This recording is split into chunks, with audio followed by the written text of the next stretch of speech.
Jen, you're on. Awesome. Good morning. Speak up because I don't have any amplification. So. Of course. Good morning. I'm Jen Leggett, Media Specialist at Hopkins North Junior High. I have been here a year and a half, and I started last year at one of the most beautiful libraries you have, and I can flip around and show you a tour of the actual space in a second. And about a month into being here, I went to an ed camp and then the ITEM conference, and at both of them they talked about makerspaces. And it went suddenly in one weekend from an idea, but our HEF, our parent foundation, had a grant due that Monday. So it went from becoming an idea to me writing a grant over the weekend, which I did get for a makerspace here at our media center. Questions before I get started that you want me to think about or to address? Hold on a second. We're trying a speaker again. Say something. Testing. Is that better? No. Try again. Testing. Is it better? There you go. I can hear it, but it's not loud. Testing. There we go. Maybe. Testing, maybe? There we go. Yay. We love technology, don't we? Yeah. Do I need to start over? No. Okay, so is there any questions you have before I give you a little bit of a tour and a little bit of the why and the how? I think we're good. Jump right in. Who did you get your grant from? My first grant, or the way I started, was our Hopkins Education Foundation. And it was originally for about $600 in things and then about $600 in a 3D printer. And I ended up spending the first $600 and went back to them. I decided I didn't want a $600 printer. I wanted a MakerBot, a more expensive printer. So in the spring, I said, can I give you your $600 back and get $3,000? And they went with that when I gave them the reasons why I wanted the better 3D printer. So one of the things about, hold on, I'm going to go close my other email, or I'm going to keep getting email alerts. Okay. It started with the idea of having a safe place for kids to come, to create, to play, to fail, to try different things. And we have a very beautiful media center. We have a lot of kids through. Had we been online about an hour ago, you would have seen 100 students in our media center before school. We also have flex classes, which allow students to come down to do extension work in the media center. So we have a lot of kids coming through here a lot. So this provides a space for them to think and create. I didn't go straight to electronic, digital, fancy things, though we do have our 3D printer. I started with games and puzzles and a couple tinkering tools. It's developed. Do this. We have one.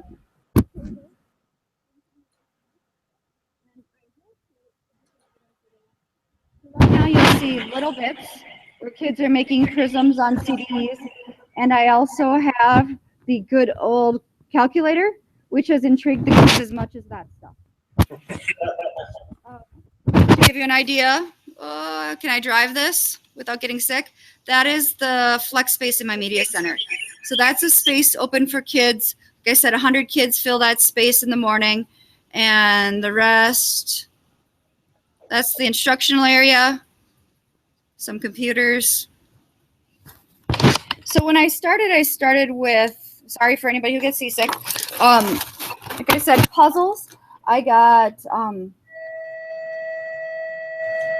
Makey, which are simple circuit boards. I got a marble run, all with the intention of hitting different modalities of learning and being able to have those out. Origami is going to come out soon with the Chinese New Year coming out. And it is a focus, and some of the same kids come back to it, but oftentimes it rotates with, depending on, some kids may really like the technical stuff, and some kids, the puzzles, when the puzzles disappeared, it was the end of the world. Like, when are you getting the next puzzle? When are you getting the next puzzle? So Jen, can I ask a question? Absolutely. Sounds like there's a strong sort of correlation between like the curricular resources with makerspaces and like STEM schools. I mean, in STEM schools, enrichment activities, a lot of these things would be what teachers would be doing, for that 20 or 30-minute intervention. Would you agree? Absolutely. It would be perfect in a STEM school, but it doesn't have to. Oh, right. Wondering, like, when we draw from resources, Yes. we're probably going to find a lot of STEM materials. Absolutely. When I first got inspired, it was actually Maria Burnham from Sauk Rapids, and they had cut the art programs in her school. So she was inspired to have something in the media center to replace some of that. So they had window crayons, and the kids were able to do designs on her windows in her library. She had a knitting club or a crochet group also, which was a very popular. Kids would come in. They had community members come in. And that made me think that it didn't have to just be the technical stuff. Because you hear a lot about 3D printers. You hear a lot about Arduinos and some of those. But that's not only what's happening in my space. Last year, I don't know if you saw when I twirled around, we have a whole wall of windows, which means we have very little wall space. So before IB authorization visit last year, the kids filled the windows with pictures of the IB traits. So thinkers or open-minded. And anybody who gave me a proposal could put their own picture up. So we had 30, 40 pictures along the windows. One of the books I read after I wrote the grant, or I've used as a resource, is Invent to Learn. Yeah, anybody who was at TIES this year, this is going to sound familiar. And for any media specialists, let's see if I can do it. This is Makerspaces, the Practical Guide for Librarians. I really like this book too. We have, like I said, we've done little bits. We've done wall crayons. We've done 3D printing, which I can go through some of those. It'll quiet down here in just a minute once the kids get settled. So they cycle through, sometimes for 2 weeks, sometimes for 3, sometimes less. Questions so far? Can you show us some of those little bits and some of those things? I think those are all going to be pretty new to most of the people in the room. Yep, pause for a sec.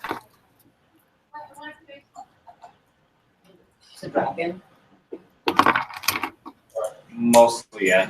Yeah, that's a good question, though. How would they bring that into the classroom?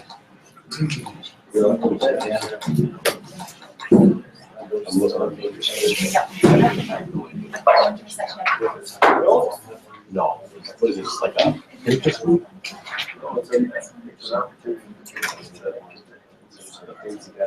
Okay, so. DIY spaces where people can gather to create and invent. Yes, exactly. Yeah, so I'm on the right track. I thought this was another thing of school or something. Yeah. So I was really confused. These are little bits. Little bits are circuit completion pieces. So it comes with a battery and then power, and then there's logic circuits.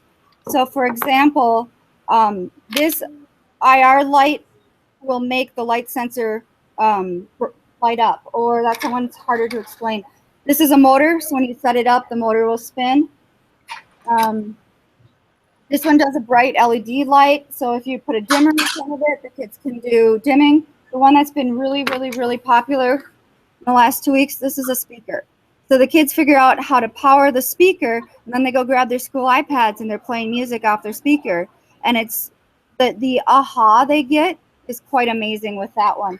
And the ones I bought come with instructional packets. So for example, here is measuring the atmosphere, all the little bits that you might need, and the instructional connection. So these are pretty cool. Like I said, I don't have everything out all at once, so I only had those out today. The puzzles are great. Last year, right before our IB thing again, I put out 2 puzzles. One was the political upside down map, and one was the political world map as we know it. And I took away the boxes. So the kids quickly figured out that the world wasn't right in the one, and we had some really good discussions about why north is up, because why does north have to be up? We've got contraptions so the kids can make paths and work together to make the ball go down and bounce and so on. I need to get that one out soon. The Makey Makey, and if you want to go find a TED Talk on it, Makey Makey is a circuit board. Apparently I haven't pulled this one out of its package yet. Where you can make Play-Doh or bananas or carrots into a piano or make them run a video game. So I had this set up with Play-Doh last year, and some of these boys that I didn't know much about were playing Chopin on Play-Doh using a Makey Makey. So I saw this depth of these kids that I didn't realize they had a musical talent that they brought to life that way. So for the kids who aren't as much just go wild, crazy, make things up, I bought, gotta go this way, this is the 14-in-1 robotic kit. So there's actual 14 different robots that it will make. So I can put out the pieces, and then every couple days there would be a new robot sitting on the table. The one problem we found with this is it's a solar robot, and since before school the sun isn't up, the kids and I figured out how to use a battery to hack it so that we could wrap a battery around where the solar panel is supposed to be. One of the other favorites is the Sphero, which is now famous since its cousin is a Star Wars fan. I had a couple boys last year.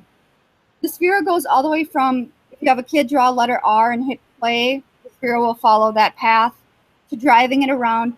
There's also a coding app. So I had a couple boys last year coding a go straight over the bridge, come back, and return to the right spot. Question, sir? Okay, you can turn it on to Miss Crawford right up there. Okay? You downloaded a band app, so it'll get unlocked in 24 hours. Leave it with Miss Crawford. Give it to Miss Crawford, please. Okay, sorry. That's what I get. Okay. And then when it comes to 3D printing, it started with kids being creative with pencils and cute little birdie. But this is a student drawing turned into a 3D print. But then I also had students, this is, you get it without the shadows. This is a house from Secret Life of Bees. So the boy had gone on Tinkercad on the computer and designed all the different elements of the house. This one is the floodplain of the Red River Valley, and the red is what washed away during the flood.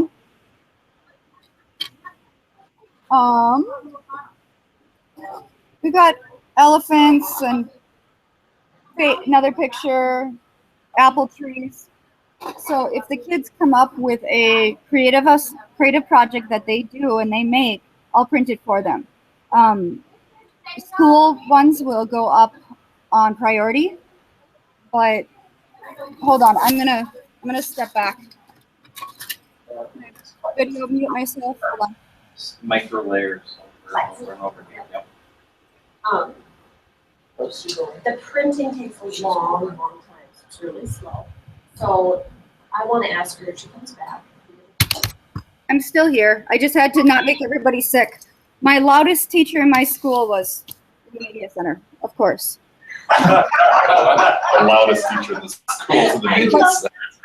The one you can hear 2 halls away is the one who just walked into media center with her kids. So, yes, 3D printing takes a long time. That house took probably 4 or 5, 6 hours. So did you do it after school? Is that when you do most of the printing? Nope, I run it during the day. Right, yeah. Is $3,000 kind of the going rate of a printer? You can get them for $600. Well, yeah, but why did you choose to get this $3,000 one? I bought a MakerBot because that also included a warranty and a starter set of filament. I've used the warranty 3 times now. I broke it last year, and they sent me a new piece, and I was a little too scared to take it apart, so my husband did, and we replaced the pieces, so I paid off that warranty pretty quick. It also is a software. It's not an open source software. MakerBot has their own software. MakerBot has a connection with the machine. I know it's going to work, whereas if you are using a $600 printer and open source software, who do you call if you have a problem? And MakerBot has been extraordinary with helping me anytime I've run into problems. I was scared to go out on my own. I'm an English teacher and a librarian, library media specialist. I had no idea what I was getting into, which is why I went with the MakerBot. One of our latest projects is this. This is a prosthetic hand. I can't do this mirroring stuff. It's been a while. So as you bend the wrist, the fingers close. So this wasn't designed by our kids. There's a group out there called Enable. And that took 3 days to print all the different parts. But then I had some kids put it together. We sent one off to Enable. They approve it. And then they try to connect us with a person who really needs a hand.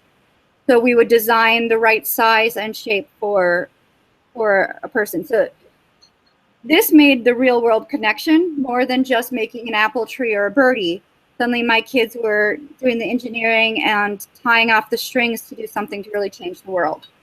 That's my favorite so far. And when our counselors run through a tour, that's always the first thing they show off.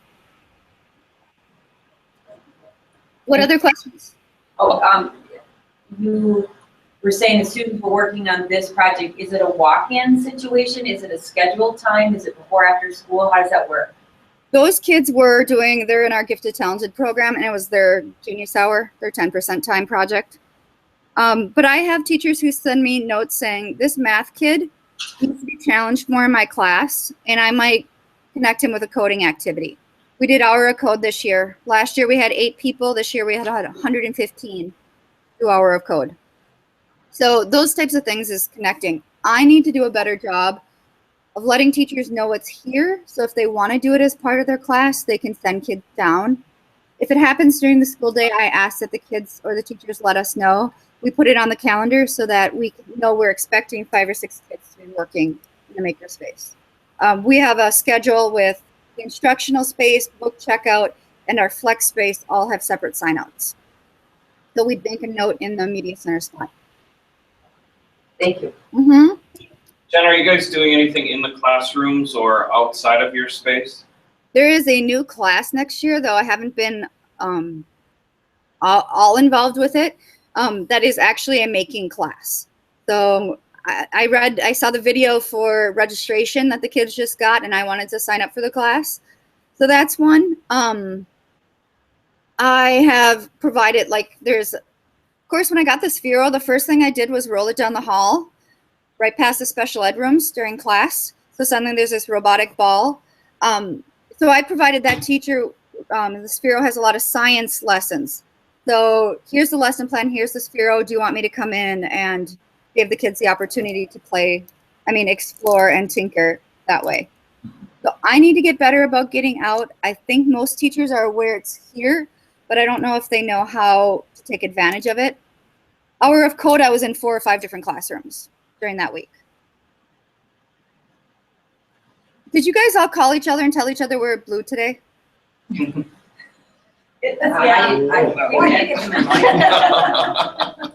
the memo, yeah. What else can I do for you? What other questions? Do you have any idea how much you have invested in the last year or two on just Maker? 3,000 probably. Okay. Of library funds at the end of last year, I had some money left in an account, and I probably bought $300-400 worth of stuff. I didn't mention the green screen. We have a green screen set up. I bought one of the pop-up ones, and I bought one of the string ones. And we had an AV office, which was a storage room up until this year. So we've cleared that out, and there's a green screen in our back room. So if you start adding in some of those, a couple $100 more. Though green screening can be very, very, very complicated. You go to the dollar store, you get the green tablecloth, and you tape it on the wall. Works perfectly. So for $1, you can green screen. But I like the flexibility of having the real stuff. The pop-up one can go anywhere. It can be in the hall. It can be on rough walls. I also had a teacher who had 3 tubs of Connects sitting in her room from the teacher before. So when she found out I was doing a makerspace, she's like, do you want these? So now I have a whole bunch of connects for if we have a project come up. Some point I'm going to do Legos. Do a Lego run. Let your parents know. We're looking for donations of these things. We're looking for yarn for our knitting unit. We're looking for Legos if your kids are growing out of them. Put those things out there.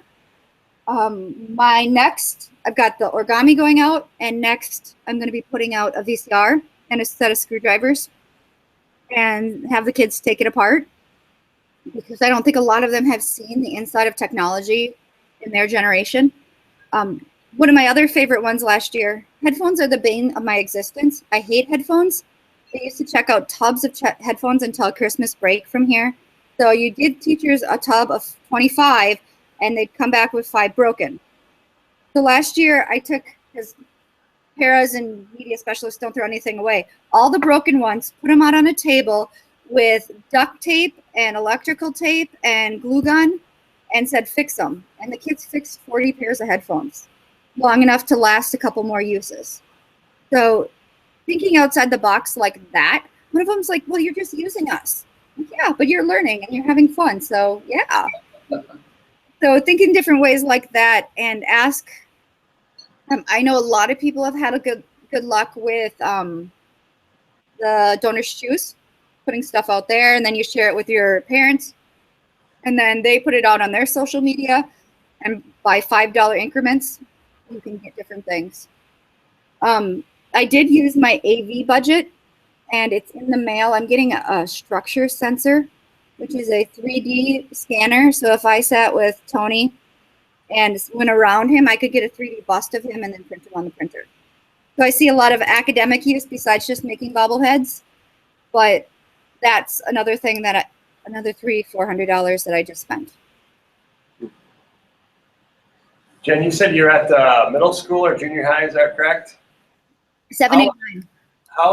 What are you saying with your students obviously leaving the junior high and then going to the high school? How much communication or what's being done with that transition, or are there things happening at the high school that you've got to help push forward? I don't think they have a makerspace yet, but they have a really active media center. So the kids can go in there for that community and connection thing, which is a lot of what's going on here. It's more than just the stuff. They have a lot of electives up there too. So robotics classes and some of those STEM things that the kids who are interested down here can do up there. I created last year, and I've kind of set it aside, I have a list of makerspace items by category, and I can send that. But it has like textiles and music and electronics and different ideas there also. And I can send you a link. I've been building my Makerspace school page with the item I've got, how it connects to the IB learner or approaches to learning, and classroom resources. And it was on my to-do list a week and a half ago to get that out to teachers so they know what I have and how they could use it, because it may just be stuff, but if we can give them ideas of how they could use it in class, they could check it out, they could use it, we could use it together. And I made a Makerspace menu with the different pieces of things that I have. So I'll also send a copy of that. That'd be great. Thank you. Other questions? What is the max amount of students that can kind of be in the makerspace area at one time where it's still manageable?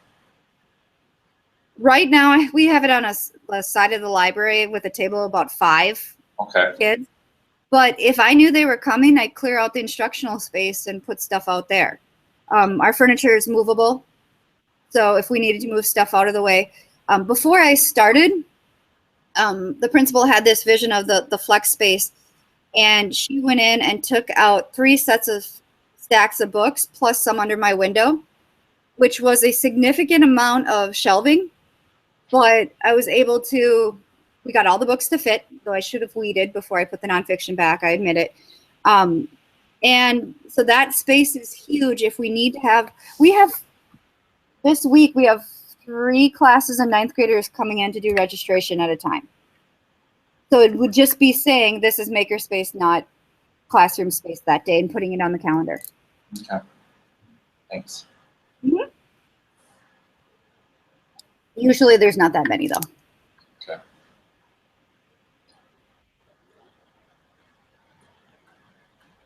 It's been great for my kids.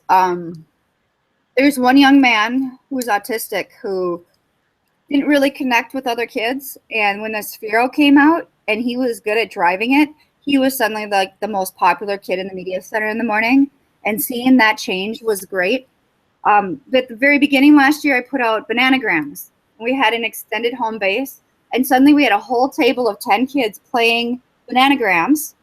Because mostly people were just going by and doing words occasionally, but this was a heated game to the point that 2 of my Genius boys, I've got a picture of this, our iPad Genius team, were using the dictionary, the big one, to verify words. So that collaboration is huge. I don't see that otherwise. The creativity, the ahas, when they get their that little speaker playing their iPad, it's huge. And that's exactly something not kids don't always get in other classes. And that's what I can offer them with the Makerspace. Cool. If you have more questions, let me know. I'll send a list of resources and that I've been using. And if you have more questions, you can let me know. Awesome. Thank you. Thank you very much. Appreciate your Yeah. time. Great to see you. Have a good night.